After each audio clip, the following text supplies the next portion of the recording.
नमस्कार, मैं हूं मयंक ठाकुर और ईटीवी भारत में आप सभी का स्वागत है। इस वक्त हमसे चर्चा के लिए मौजूद है बेहद खास मेहमान है भारतीय जनता युवा मोर्चा छत्तीसगढ़ के नवनियुक्त अध्यक्ष है अमित साहू जी। सबसे पहले आपका स्वागत है ईटीवी भारत में। बहुत बहुत धन्यवाद ईटीवी का।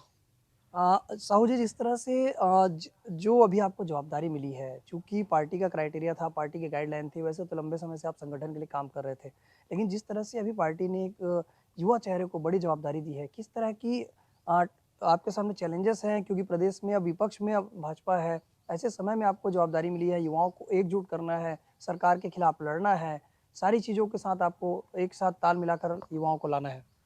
देखिए, सर्वप्रथम तो मैं भारतीय जनता पार्टी के शीर्ष नेतृत्व को, छत्तीसगढ़ के नेतृत्व को धन्यवाद देना चाहता हूं कि मुझ जैसे एक सामान्य से छोटे से कार्यकर्ता को इतनी बड़ी जिम्मेदारी दी और जो भरोसा जताया है प्रदेश के संगठन ने, बिल्कुल उस भरोसे पर मैं खरा उतरूंगा और निश्चित ही कांग्रेस की सरकार के खिलाफ, उनकी कुनीतियों के खिलाफ जमकर लड़ाई लड़ने के लिए हम इस छत्तीसगढ़ की पावन भूमि पर जल्द ही उतरेंगे।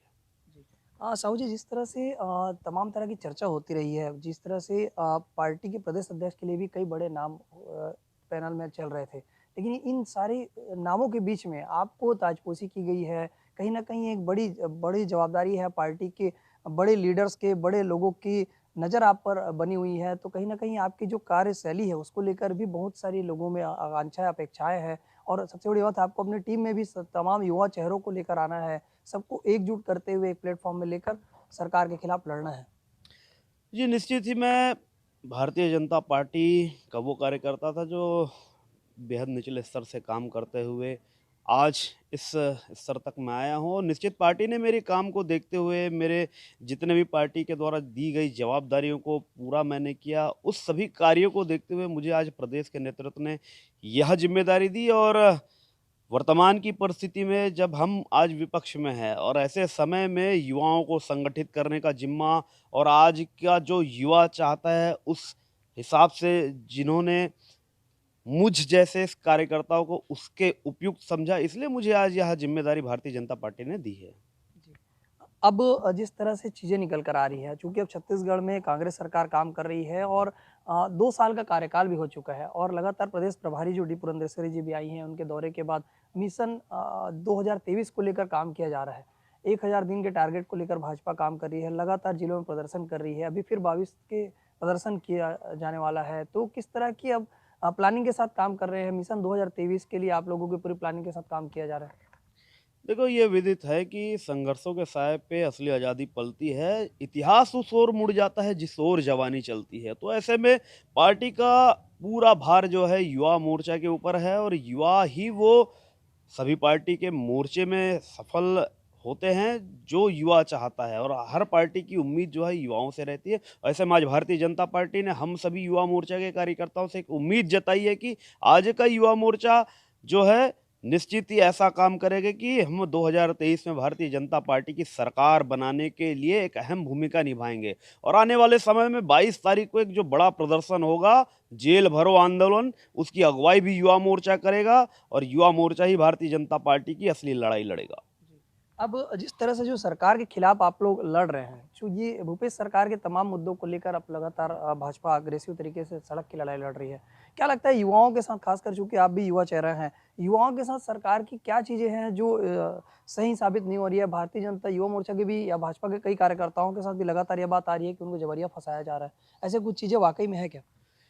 देखिए, सबसे पहले तो हम युवाओं के साथ जो है, हम युवाओं के साथ सरकार ने एक बहुत बड़ा छलावा किया है। जिस प्रकार से उन्होंने हमें झूठ बोलकर, हम पूरे छत्तीसगढ़ के युवाओं से झूठ बोलकर उन्होंने सत्ता बनाई है। उन्होंने हम सभी युवाओं से झूठ बोला है कि हम बेरोज़गार युवाओं को 2500 रुपए भत्ता देंगे। मगर मैं दावे के साथ कह सकता हूँ कि आज छत्तीसगढ़ के किसी भी कोने में चले जाएँ, एक भी युवा मेरा साथी भाई जिन्हें एक भी रुपया बेरोज़गारी भत्ते के नाम से नहीं मिला है और इस लड़ाई को लेकर हम सड़क की लड़ाई लड़ने के लिए भारतीय जनता युवा मोर्चा का कार्यकर्ता तैयार है और निश्चित ही ये सरकार जो है प्रशासन के माध्यम से भारतीय जनता युवा मोर्चा के कार्यकर्ताओं को कई ऐसे जिले हैं जहाँ पर जबरन दबाव बनाकर उन पर झूठे केस लगाकर उन्हें फंसाया जा रहा है।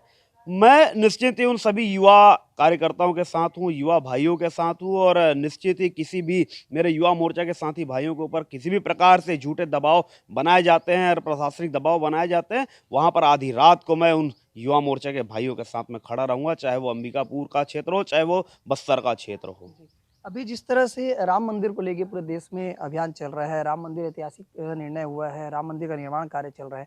इसको लेकर भाजपा लगातार तमाम जिलों में आरएसएस की ओर से भी सहयोग राशि को लेकर बड़ा अभियान चला रही है। इसको लेकर किस तरह से आप लोग लोगों को जोड़ने का काम कर रहे हैं? पूरे देश की आस्था का सवाल है इसमें।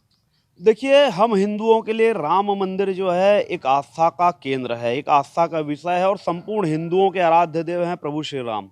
और आज भारतीय जनता पार्टी ने शुरू से ही राम मंदिर के लिए आंदोलन किया है। ना जाने कितने लोगों ने अपने प्राणों की आहुति दी है उस प्रभु श्री राम जी के मंदिर को बनाने के लिए, कितनों ने जेलों की सलाखों के पीछे भी अपनी ज़िंदगी बिताई है। और आज यह अवसर, शुभ अवसर आएगा है 500 वर्षों की लड़ाई के बाद हम भारत में प्रभु श्री राम जी का मंदिर बनाने जा रहे हैं। और यह विषय सिर्फ भारतीय जनता पार्टी का नहीं है, यह विषय देश की आस्था का केंद्र का विषय है, देश के सभी नागरिकों के प्रमुख आस्था का केंद्र है। और ऐसे अवसर पर भारतीय जनता पार्टी पुनः पूरे समाज को एकजुट करने के लिए, राम मंदिर के माध्यम से एकजुट करने के लिए प्रत्येक घर में संपर्क कर रही है, ताकि हर भारतवासियों का अंश उस भव्य जो बन रहे प्रभु श्री राम जी के मंदिर पर लगे। इस उद्देश्य को लेकर हर घर में भारतीय जनता पार्टी और राष्ट्रीय स्वयंसेवक संघ के जितने भी अनुषंगिक संगठन हैं, वे निरंतर हर घर में संपर्क कर रहे हैं, ताकि हर घर का जो आस्था जो है उस प्रभु श्री राम जी के मंदिर के साथ जुड़े। साहू जी, इन सब विषय से अलग हटकर एक दूसरा सवाल था, चूँकि तमाम तरह की चीज़ें निकल कर आ रही है। प्रदेश के मुखिया जो है वो कहते हैं हम ठेठ छत्तीसगढ़िया है और छत्तीसगढ़ी में लोगों को संबोधित करते हैं, छत्तीसगढ़ी लोगों को कैप्चर करने के लिए तमाम तीज त्योहार, वो कहते हैं कि छत्तीसगढ़ के तीज त्योहार जो है उनको पहचान वो लगातार दिला रहे हैं। तो ऐसा क्या लगता है, छत्तीसगढ़ी अस्मिता को लेकर क्या इसके पहले काम नहीं हो पाया था या फिर और किया जाना बाकी है? आप भी लगातार छत्तीसगढ़ी में भाषण देते हैं जो कि चर्चा का भी केंद्र बना हुआ है। देखो, छत्तीसगढ़ में रहने वाला प्रत्येक नागरिक छत्तीसगढ़िया है। जो छत्तीसगढ़िया के मान, जो छत्तीसगढ़िया संस्कृति के सम्मान करते हैं, वो प्रत्येक नागरिक जो है छत्तीसगढ़िया कहलाते हैं। जेकर जन्म छत्तीसगढ़ के पावन भुइयां में है, वो तो स्वाभाविक रूप से छत्तीसगढ़िया है ही। मगर आज जिन प्रकार से यहाँ के मुख्यमंत्री भूपेश बघेल जी जो है छत्तीसगढ़िया वाद जो लेके आए हैं, मैं स्वागत करता हूँ उस चीज़ के। मगर अगर वो भेदभाव करके छत्तीसगढ़ के जनमानस के बीच में अगर एक दुर्भावना के तहत वो अगर अपन भावना ला पेश करत है, तो वो चीज़ गलत है। हम सम्मान करत हन, हमर भाषा, हमर बोली, हमर छत्तीसगढ़ के संस्कृति के जो मान सम्मान करत है, वो छत्तीसगढ़ के कर्जदार भी रही जीवन भर। और आने वाले समय में जो भी छत्तीसगढ़ी हित के काम करी, ओकर साथ पूरा छत्तीसगढ़ खड़े रही। और भारतीय जनता पार्टी हमेशा छत्तीसगढ़िया हित के बात करते हैं, छत्तीसगढ़िया मन भर हमेशा सोचते। और छत्तीसगढ़ के अस्मिता के आज जो एक जमाना रही से, जब मध्य प्रदेश से छत्तीसगढ़ अलग हुई, आज जो छत्तीसगढ़ के स्वरूप है, पिछले 15 साल से भारतीय जनता पार्टी के सरकार यहाँ रहीस, आज छत्तीसगढ़ महतारीला संपन्न छत्तीसगढ़ के रूप में स्थापित करिस, सशक्त छत्तीसगढ़ के रूप में स्थापित करिस। पूरा भारत में छत्तीसगढ़ के एक अलग जो जगह, छत्तीसगढ़ के नाम पूरा भारत में रोशन करिस, वो भारतीय जनता पार्टी रही है। और ये छत्तीसगढ़ के लिए जो सोची, वो भारतीय जनता पार्टी जो है करके दिखाई से चीज़ ला। एक अंतिम सवाल था साहू जी, जिस तरह से तमाम मुद्दों को लेकर आपने बात कही है, अब चूँकि युवाओं की बात होती है, खासकर जिस तरह से छत्तीसगढ़ युवा युवा राज्य है, 20 साल का राज्य है, 20 साल हुए छत्तीसगढ़ को बने और जिस तरह से युवाओं को जो उम्मीद है, चाहे 15 साल की सरकार की बात की जाए, अभी भी 2 साल की सरकार इनकी हो चुकी है। तो युवाओं के लिए जिस तरह से तमाम तरह की योजनाएँ जो बनी हैं, लगातार भाजपा ये मंच में कहते आ रही है कि पिछली सरकार की योजनाओं को ब्लॉक कर दिया गया है, युवाओं को भर्तियाँ सरकारी भर्तियाँ नहीं हो पा रही है, युवाओं को कई तरह के जो मौके मिलने चाहिए, वो नहीं मिल पा रहे हैं, युवाओं के साथ लगातार अन्याय हो रहा है।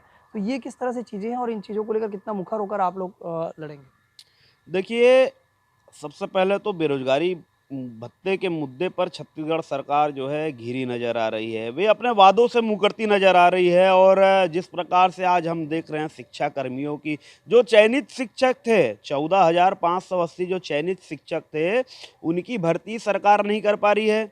एसआई का जो फिजिकल जो हो चुका था, उनके लिए भी उन्होंने रोक लगा रखा है। भाई सीधा सीधा मैं ये आरोप लगा सकता हूं कि छत्तीसगढ़ की सरकार जो है, वर्तमान की कांग्रेस की सरकार है जो है, युवाओं के साथ खेल रही है, युवाओं के भविष्य के साथ खिलवाड़ कर रही है। और निश्चित ही युवा मोर्चा उन तमाम युवाओं के साथ खड़ा है जो युवा छत्तीसगढ़ के सरकार के बहकावे में आया और छत्तीसगढ़ के सरकार के छलावे में आया है। भारतीय जनता युवा मोर्चा उन सभी युवाओं के साथ खड़ा है और उनके हक की लड़ाई लड़ने के लिए भी भारतीय जनता युवा मोर्चा तैयार है। तो ये निश्चित रूप से ये अमित साहू जी थे जो तमाम मुद्दों को लेकर बेबाकी से अपनी राय रखे हैं। जिस तरह से छत्तीसगढ़ियावाद को लेकर काम किया जा रहा है उसको लेकर निश्चित तौर पर ये स्वागत करते हैं। लेकिन छत्तीसगढ़ियावाद के साथ ही दुर्भावनापूर्ण चीज़ें नहीं होनी चाहिए। वहीं उन्होंने युवाओं को लेकर बड़ी बात कही है। युवाओं को लेकर जिस तरह से छलावा की बात की जा रही है, चाहे बेरोजगारी भत्ते की बात हो या फिर तमाम विभागों में सरकारी नियुक्तियाँ जो है लंबे समय से नहीं हो पाई है।